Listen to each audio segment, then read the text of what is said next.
People don't be peeping. Markelle Fultz be having some games. And that's why Markelle Fultz, in terms of all their lottery picks throughout the entire process, was the second best player that they drafted in the lottery. The second best player. Remember, they tried to write him off. They said, oh, look at the shoulder. He's not going to come back. Look, dude's goofy. Look at him now. Ben Simmons is much worse than Markelle Fultz. Much worse, bro. Top performer for the game. It's mostly have a lot of his highlights, but I'm still going to throw in some stuff that he could have did a little better. Now, if you're initiating from this corner, it's just not good spacing to throw that pass. Because that player, like Torrey Craig did right here, could easily guard two. Easily guard two. Especially if this player is not low enough. If they're at this block and it's a player like Fultz who they're going to sag off of and force to shoot, it's not a smart thing to do to try to initiate that from the corner. So all you need to do is just move Fultz up. And boom. And I don't think people be peeping. Markelle Fultz got vision. And now this is not no crazy pass, but you're going to see a lot of his dimes throughout this game. And I also think this pass, every player on the court needs to have this pass. Because if you try to get the rebound, because anybody can get a rebound, try to get the rebound, throw it up, and there's a player leaking out, you, by throwing that ball to your teammate, could close off that gap that you have to be able to throw that pass down to your teammate who's running down the lane and could get that easy too. So anybody needs to have this pass in their bag. Then boom, Fultz for three. All right, air ball. I still have hope for his three-pointer. I just think all he needs to do is shoot that shot like he does his mid-range. Shoot it like he does his mid-range. Shoot it two motion like he did in college. I already did a whole video breaking this down. I may have done multiple videos breaking this down a little bit. But the way he shoots his mid-range is more controlled. It may look smoother, more fluid because it's one motion. But you need to be able to control your shot. And Fultz can't control the shot as a one motion. So I think he needs to go to shooting two motion from three. And he's great. He's good. He's a solid defender. Underrated defender, but I pray basketball could get fixed and we don't have to see plays like this made where we're in transition, right? We're playing transition basketball. And you can get it easy too. Just drop this right back to Markelle. He already got the steal. Markelle already got this steal, right? He gave the ball up to you. He draws two. Give it right back to him. Drop it right back off. It's an easy two. But he throws to Gary Harris in the corner, and he misses. And now you look back at the game, and you're like, they're within like 3 points at the last possession of the game. They're within like 3. So you just look back, and it's like, damn. That's great patience. Great patience for Markelle. Great patience for Markelle. Coming off the screen. Notice how he gets in front of Booker. He hits this screen, gets this angle, and then he waits. He stays patient. Keeps Booker on his backside. He doesn't move forward. He just keeps Booker on his backside. Allows Wendell to roll, and now that really brings pressure to Ayton as to who he wants to guard and who he wants to cover. Because Wendell is now in scoring range, and so is Fultz. Now he's attacking the rim. Then he gets all the way down, finds an angle to get this pass, and something Markelle's really good at is just finding those little gaps to get passes through. I don't think people be peeping for real. And then boom, his midi. If he ain't peep, his midi is cash. And his midi is one of the reasons why he's still going to be able to be a starting point guard in today's league. Because even though he don't got a good three, his midi is on lock. He got good passing. He can finish at the rim. But if he didn't have that midi, it's a different story. Now, nothing about Fultz. It's about Paulo. So now when you're getting down in transition and you don't got all your teammates ahead of you and you're going against a pretty much set defense, and you don't know where your teammates are because, like I said, they're not ahead of you. You can't see them. So you're going to get yourself into the air. You're going to get yourself stuck and not know what to do because you don't know where your teammates are. The defense is set, and there's no gaps to attack the lane. So you're going to end up jumping, boom, try to bail yourself out. But you're not going to be able to bail yourself out. You're stuck in the air. Then tries to throw this off of Craig. Boom. Out of bounds. Now, a situation like this, I like this a lot better. Now, are they in the half court? Yes. But now you're in a position where you could catch and you can see anything that's around you. So if you did get into the air, you know where your next resort would be to. And by the way, I live stream all my breakdowns. So if you want to see these videos a day or two early or got any questions for me, want me to watch your film, make sure you go hit that link in the description, go follow, and also subscribe, like, and turn on notifications. Let's get right back to it. So before you go and attack lanes and transition or whatnot, make sure that you already know where your teammates are. For the case that you do get in, you got to make a play to a teammate instead of getting there, getting caught, and getting stuck. Now Fultz, another thing I don't think people realize, he's got athleticism. He's quick. Like, the speed. He's behind everybody on this rebound. He's behind everybody. Every player on the court. Pushes that down, gets that all the way down, gets a bucket. Fultz's athleticism is overlooked. I don't want to say underrated because people don't really rate it, but and he's a great at getting steals. Come on. I want you to notice what he did to get the steal though. Notice what he did. He tried to get in his bag in the midi, missed. Contact with Book, right? So Book feels him. Book knows he's there, but he's behind him. But he feels him, so he still knows where he is. And then he releases. He gets off of his body. And getting off of his body, it makes Book think, okay, he just probably went right back around me. He's off of me now. I don't got to worry about him. Now he throws that ball to his inside hand, and Fultz is still on his inside. It didn't leave to that outside. So now Fultz comes back and gets his strip from behind. Then throws it to Paulo. Boom, gets the assist.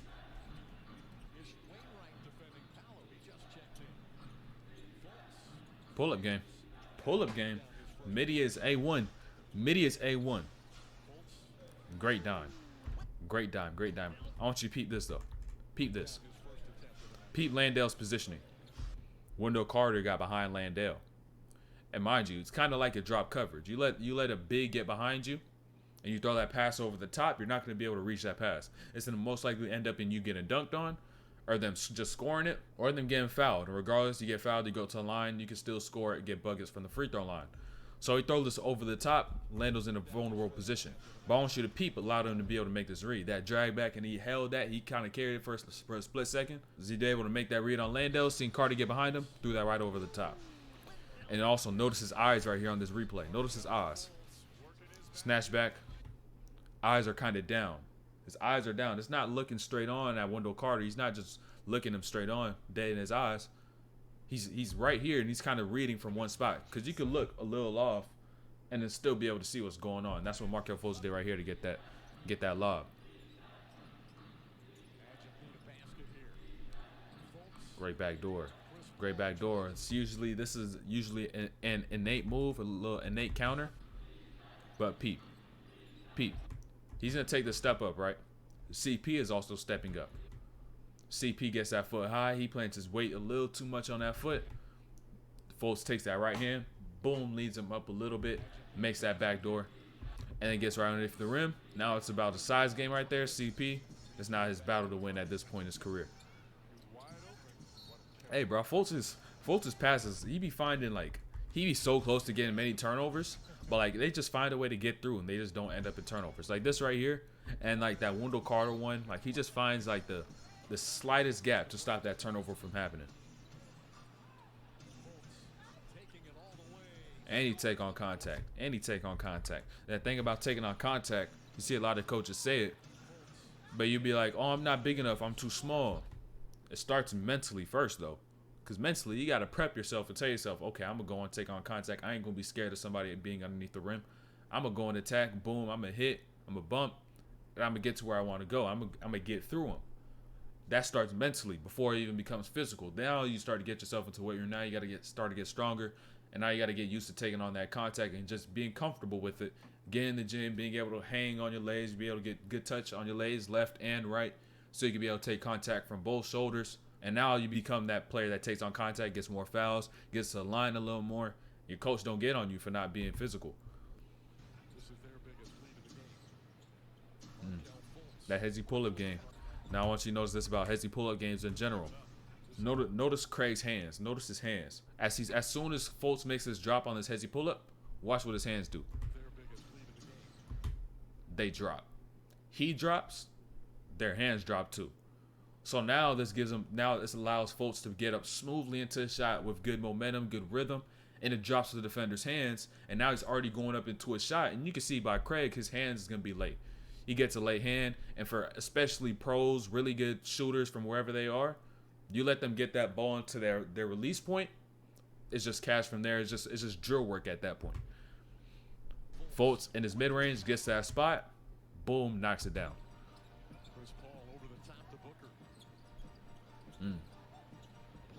Now, he got the ball out of D-Book's hands. They got the stop. But I wouldn't advise I wouldn't advise you to do this as a defender, where somebody's kind of bodying you up and you put all your weight onto one spot onto the player.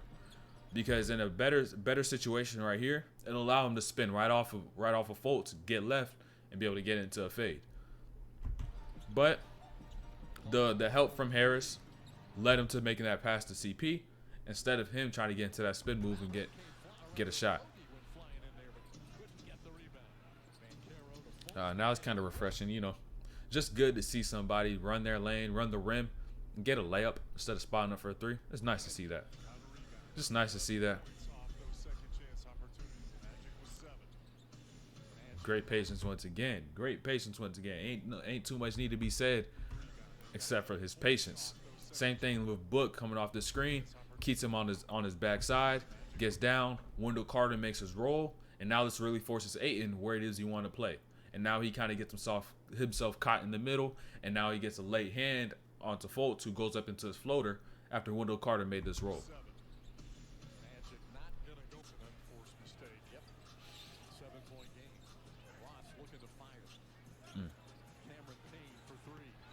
Now, boom, I want you people's positioning on this closeout. I talked about this before. As to when you're making your closeouts, right? You go and make this closeout, and then you stop where in the same spot you would be as if you're trying to guard on the ball. So if this is Terrence Ross on this wing, you'd want to stop and still force him out this middle instead of crossing his midline and then allowing him to rip middle and get straight to it. So you kind of want to get in that same position, still lead him to that same help you're sending him before, regardless if you're closing out or if you're just playing on the ball. Same concept. So notice how Fultz comes over and gets this closeout and isn't able to stop himself right on time. Crosses his midline. Terrence Ross gets middle, forces his middle help, and now it's a long closeout for Cole Anthony. Campaign knocks it down.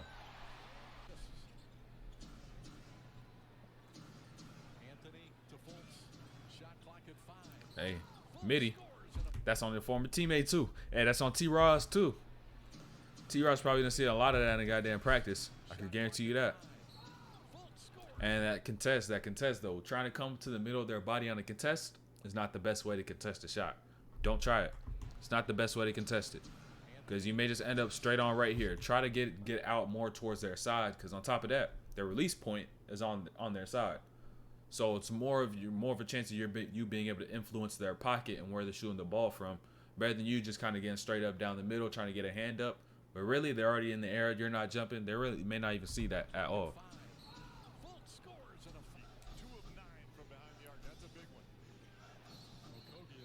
All right.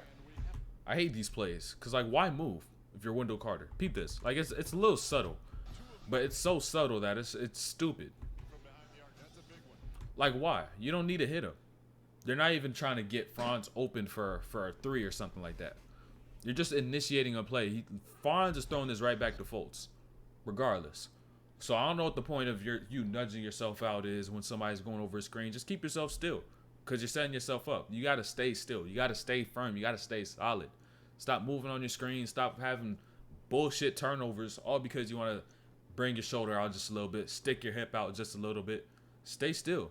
And most likely, the defender will still be in the position that you want them to be in. They don't need to get hit.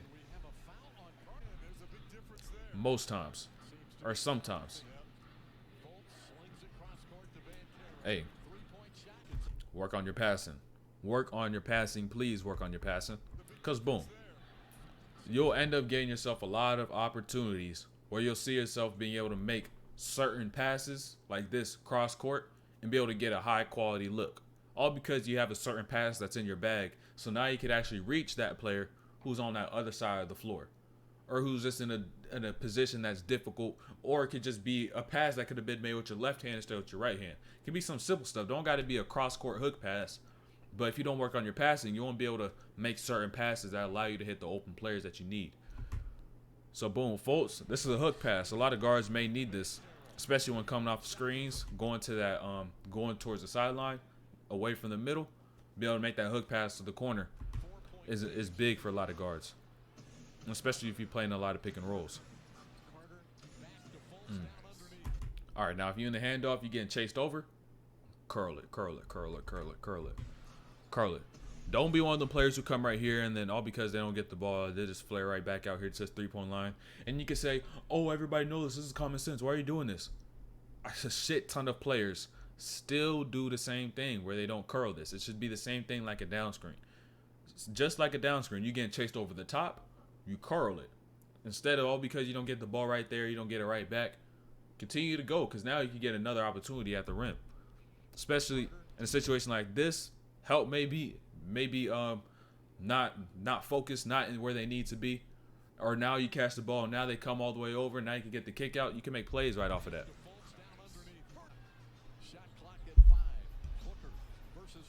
I'm telling you, Fultz could guard. Fultz could guard. He's not somebody you want to go in ISO against. He's not someone you want to go ISO against. Before we get to this last jumper right here, once you peep this right here, boom, crossover. Notice that right hand, he loading it up. He see Book about to step and try to make this move, make a crossover, and make a tween or something. Then he gets that hand low, boom, hits that ball. It's not really something you should try to think yourself through, but if you kind of just peep it, you kind of get a sense for it already. You could go for it. Trust your instinct, trust your sense. And boom, they got down to right here. They wanted to get a 3. They wanted to get a 3, right? But you see, the tough thing about this is Phoenix made a good play. Let's state that first. Phoenix made a good play. And the reason why you see they have 2 timeouts, I don't know if you peeped this right here, but they got 2 timeouts. Orlando got 2 timeouts left, right? And so now since they got 2 timeouts, you're like, okay, they can bring the ball up and they can just call timeout, get set. But also your team, the offense getting set is also going to lead to the defense getting set. So now do you want to go against set defense, or you want to try to take your chances, take your time that you have now to get a 3 up against a non-set defense, a defense that's in scramble mode? So that's kind of a gamble. But Phoenix, smart play regardless. Boom, they got right there. Fultz gets fouled. Knocks down both. And although that free throw is a little herky-jerky, you still be knocking some of them motherfuckers down. And now, boom, they went down. They fouled Phoenix. They knocked down 2 free throws. And now, boom, you got this possession right here. This is the game time shot, game time play. So you can tie the game. I think Franz would have been better off taking a dribble pull up. Now this is probably a set where you swing it straight to Paulo, but no cap. You see Book overplay this. Boom, you take it on one dribble, get into some space, or even right here, boom, Paulo hits one mean pump fake, show that ball all the way up, extend all the way, reload. That's a clean look. That's a clean look. And that's low key. That's a clean block. That's fair. It's a clean block, right? Clean block. Not really too much contact, and you would really be able to peep it if Paulo really reacted after there, but he didn't.